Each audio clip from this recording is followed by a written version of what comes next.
So when I started using X-Plane over 10 years ago, the first add-on aircraft I purchased was FlyJSim's Legacy Q400. This is the old version of the plane that you're seeing on screen right now, and I remember being so excited about this thing that I printed the entire manual and carefully made it into a booklet. Now for me, this really marks the beginning of my flight simulation journey and the start of a hobby that I still enjoy to this day.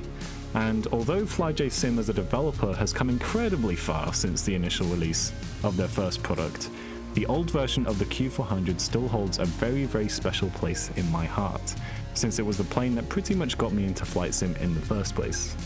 So in this video, I'm incredibly excited to show you the brand new reincarnated version of the aircraft that got me hooked on flight sim.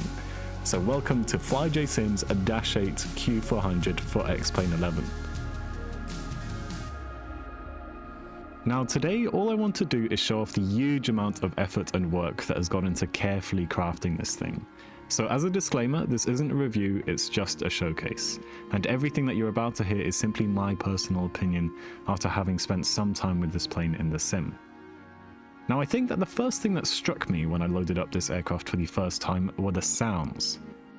Now in the past, we've seen what FlyJSim have been capable of doing with the 737 and the 727, but I genuinely think that what they've managed to do here has really knocked it out of the park. Things like the engines,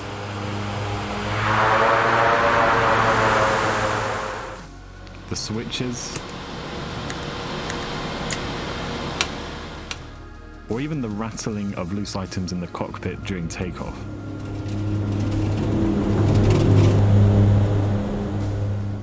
Now moving on to the more technical side of things, this is by far the most modern aircraft FlyJSim have worked on.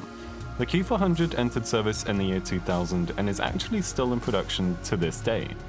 Now although I'm not a real Q400 pilot, I can say that the aircraft's flight dynamics in the sim have a very distinct feel to them. So what I mean with this is, for example, that you'll notice that during takeoff, the aircraft has a certain rolling tendency. This is actually typical of turboprop aircraft and is due to the huge amount of torque that the propellers produce. Since both of the Q400's propellers happen to rotate in the same direction, this effect is doubled. This is the reason for this rolling tendency, and the cool thing about this is that you can really feel this has been modeled properly in the simulator. It makes a -8 an absolute blast to fly and something very different from your traditional 737. It's very difficult to communicate flight dynamics through a video, and it's a real shame that I can't invite you to just come and feel these effects for yourself, because I think that's the only way I could really do them justice. So now I'd like to move on to some of the other little details that I picked up on which I really like. This includes, for example, the intricate animations behind opening the door. Or how when you trim the aircraft, you can actually see the trim move on the yoke. Although on the surface this might be something really insignificant and something that FlyJSim could easily be forgiven for not modeling, I think the fact that they did it anyways really is a testament to the attention to detail that has gone into this thing. It's the little things that keep popping up that at least make me appreciate the model that I'm flying and keep me interested in the long run. I especially like the way the gear kind of jitters and compresses during landing. In the real world, SAS actually stopped using the Q400 because they had so many problems with the landing gear on their aircraft. One last thing I'd like to mention before I wrap up this video is the FMS. I've been speaking a lot about the animations and sounds, but let's dive into some of these systems for a second here.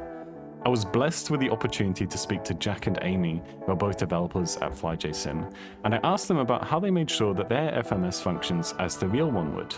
Keeping in mind, an FMS is simply a computer, and even its real-life counterpart can sometimes exhibit rather odd and quirky behavior.